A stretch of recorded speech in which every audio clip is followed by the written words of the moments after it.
पतेरा माँ।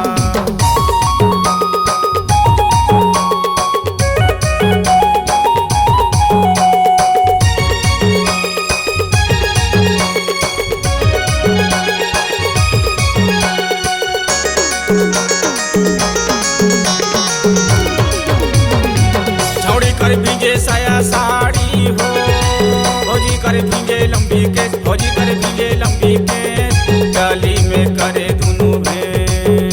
छौड़ा लोग तो पूरा, छौड़ा लोग तो पुर जाए, धर के पिचकारी अपन जेबामा।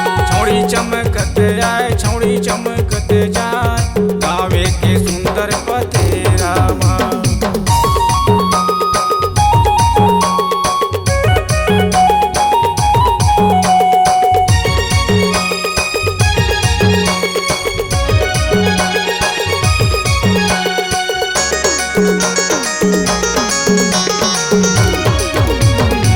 कोने लगावे रंग लाल लाल, कोने पिचकारी चलाए, कोने पिचकारी चलाए, कोने लगावे लाल पेस्ट लाल। छौड़ा लोग तो पूरा, छौड़ा लोग तो पुर जाए, धर के पिचकारी अपन जेबामा। छौड़ी चमकत आए, छौड़ी चमकत जाए, गावे के सुंदर पतेरा माँ।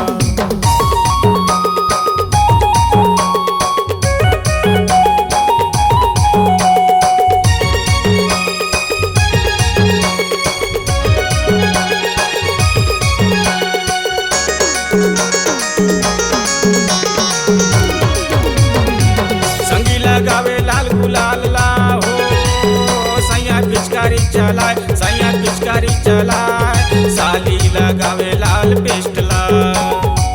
छौड़ा लोग तो पूरा, छौड़ा लोग तो पुर जाए, धर के पिचकारी अपन जेबामा। छौड़ी चमकत आए, छौड़ी चमकत जाए, गावे के सुंदर पतेरा माँ।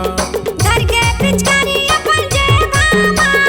गावे के सुंदर पतेरा माँ। छौड़ा लोग तो पूरा, छौड़ा लोग तो पुर जाए, धर के पिचकारी अपन जेबामा। छौड़ी चमकत आए, छौड़ी चमकत जाए, गावे के सुंदर पतेरा माँ। छौड़ा लोग तो पूरा, छौड़ा लोग तो पुर जाए, धर के पिचकारी अपन जेबामा।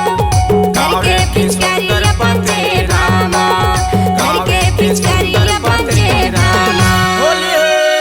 अगर आपके आवाज में है जान तो हम आपको देंगे नई पहचान। तो चले आइए digital audio video recording centre Maya music Raghunathpur. Mobile number 6261987043, 62 61 98 70 43।